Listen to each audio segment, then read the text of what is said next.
Doggies, would you let Daddy talk to the people at home? Okay.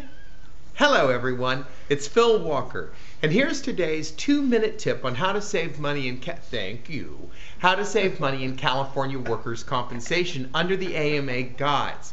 Probably all of you are like me, and you've seen a series of reports that come in dealing with new areas that we never had before. Sleep disorder, sexual dysfunctioning, rating by analogy. And what I'm going to do in the next couple video emails to you is I'm going to tell you how to deal with each of these abuses of the AMA guides. Dogs, get down. Or what I call defense against the dark arts, or the secrets of the great Jedi warriors. Let's start by talking about sleep dysfunction. Have you gotten this case? A gentleman injures his back, and then he claims he's not able to sleep anymore as a result of the back injury.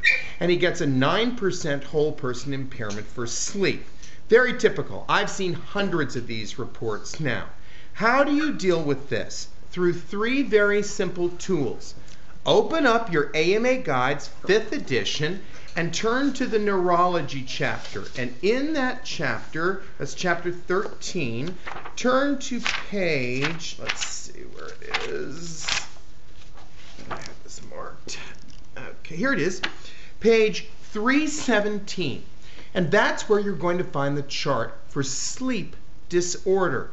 And what the doctors will do is they'll read class 1 and they'll read these words: 1 to 9% whole person impairment, reduced daytime alertness, sleep pattern is such that the individual can perform most activities of daily living.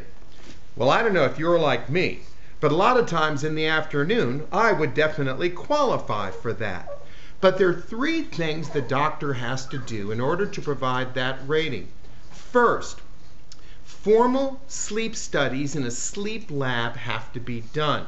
And if you'll turn to page 317 on the right-hand side, here's the quote.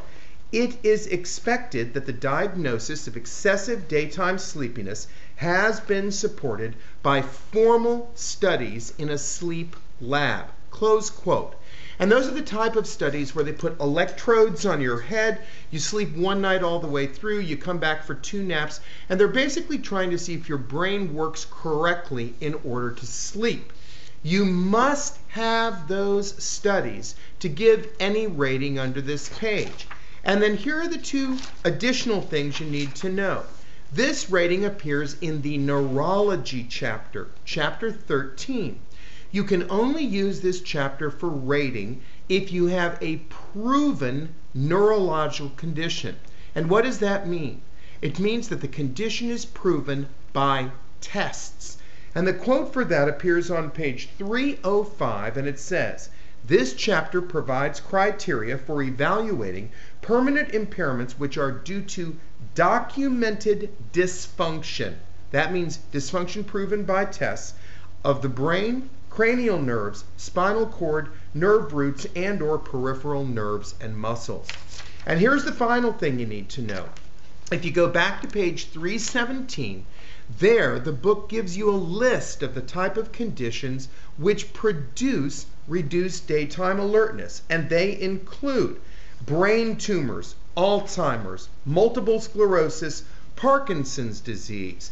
And you've got to have one of those types of neurological conditions proven by tests to get this rating. So the next time you get one of these reports and the doctor has not done one of those 3 things, write him.